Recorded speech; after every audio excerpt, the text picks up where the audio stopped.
Forget Rocky, forget Rudy, forget Hoosiers. In my opinion, the best sports movie ever made is SLAPSHOT. Sports movies have long been a staple of cinematic storytelling, capturing the spirit, drama, and emotion inherent in the world of athletics, of underdogs rising to become champions. And in this diverse genre, SLAPSHOT, directed by George Roy Hill and released in 1977, stands out as a classic and arguably the best sports movie ever made. With its unique blend of irreverent humor, gritty realism, and compelling characters, SLAPSHOT transcends the typical sports film. And that's why, to me, it's the pinnacle of the sports genre.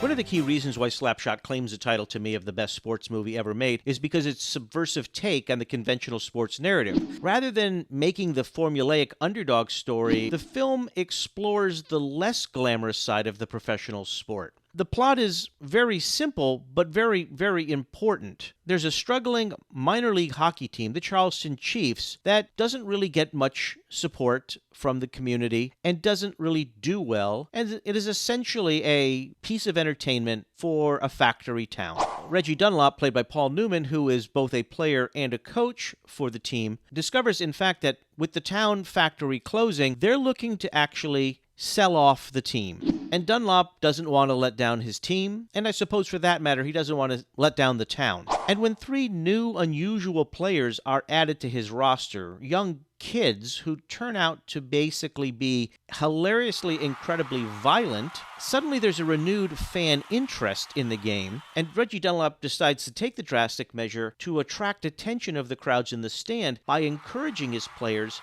to engage in goon behavior. In other words, fights on the ice, becoming more aggressive and more combative. Now, his plan works as the team does become more and more popular to the community, but ultimately, it's a little too late. As it turns out, he's trying to impress the owner not to sell, and the owner truthfully doesn't care, as she's just a housewife who owns a hockey team that means nothing to her. And so Reggie realizes that if they're going to go out, they might as well go out playing clean hockey and not goon hockey. However, the final championship game goes anything like you would expect in a sports underdog genre.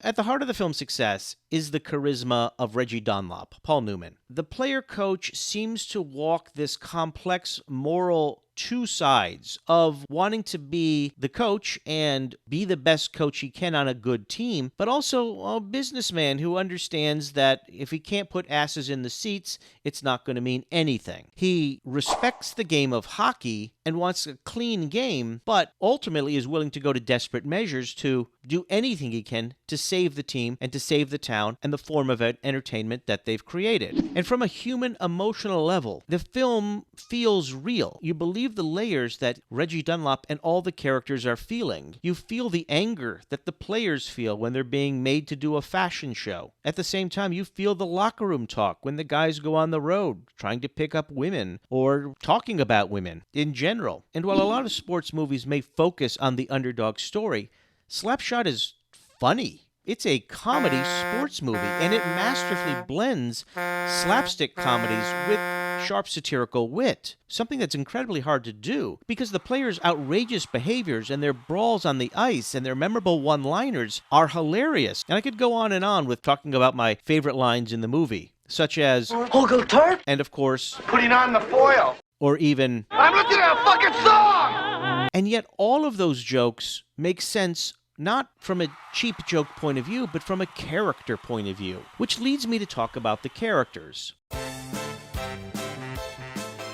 The team's characters are incredibly clear. You understand all of their little mini dramas individually, as well as the bigger picture of what it's like to be on, say, a losing team. So when the Hanson brothers arrive with their toys, you understand immediately the dynamics of 3 young kids that don't fit into a team with an aging coach who wears a very fancy fur coat, who is really looking to sleep with, of all people, the woman who played the mother from The Christmas Story.